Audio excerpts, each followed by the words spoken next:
how do we help more young people realize how important extracurriculars are? Especially with how much pressure there is in academia today. Oh, you got to get the perfect SAT, ACT, you got to take all the AP classes.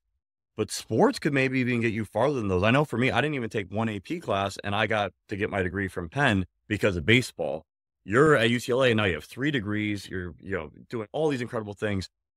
Can you help young people better understand why sports are such a ticket? And maybe it's not sports, maybe it's theater, maybe it's music, but it can't just be getting straight A's in class if you want to go to the best universities in the US. Yeah, I mean, I think we're seeing folks who are getting perfect scores, folks who are valedictorians are being deferred from Mhm. from top schools. And it doesn't mean that they're not a great student, doesn't mean they're not a great person.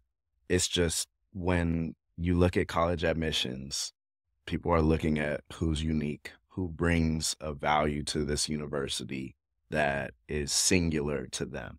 And grades are on a paper, test scores are on a paper, but curriculars show that you've been interacting with others, teamwork, how to get along with folks that you don't agree with, that you have no sort of demographic overlap Yeah. with. And it's because of a unison for one singular goal, which is, in sports, winning a championship or winning a game. If it's in robotics, I was on the robotics team. It was winning So state. cool. If it's, something in engineering or drama, it's about having the best play in the city. Yep.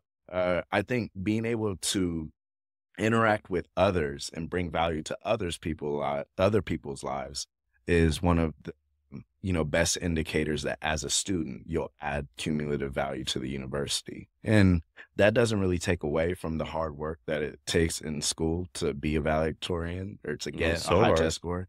For me, I was always undersized for a quarterback, so I was like, shoot, if I get great grades and great test scores, I could go anywhere I want and I'll just walk on and I'll beat everyone out. Like that was Yes. my mindset. Now, thank God I was good enough in football eventually not have to rely on that method. But, school is still, I think, the most steadfast way to get your foot in the door and Agreed. to expose, opportunities to you. But as far as securing those opportunities at those top schools, extracurriculars, I think is the key differentiating factor. Yeah, no, and I agree. And I think there's some interesting contrasting we could actually do through the commentary there is that extracurriculars, especially at the high school age, so important and really helps you get into the top schools. And I think it's paramount to success. When you're in college, while it's amazing to be able to get the full scholarship and huge credit to you, sometimes it could be hard because how can you take the top classes, getting internships? Sometimes it's really hard to manage all that. How have you done such a great job?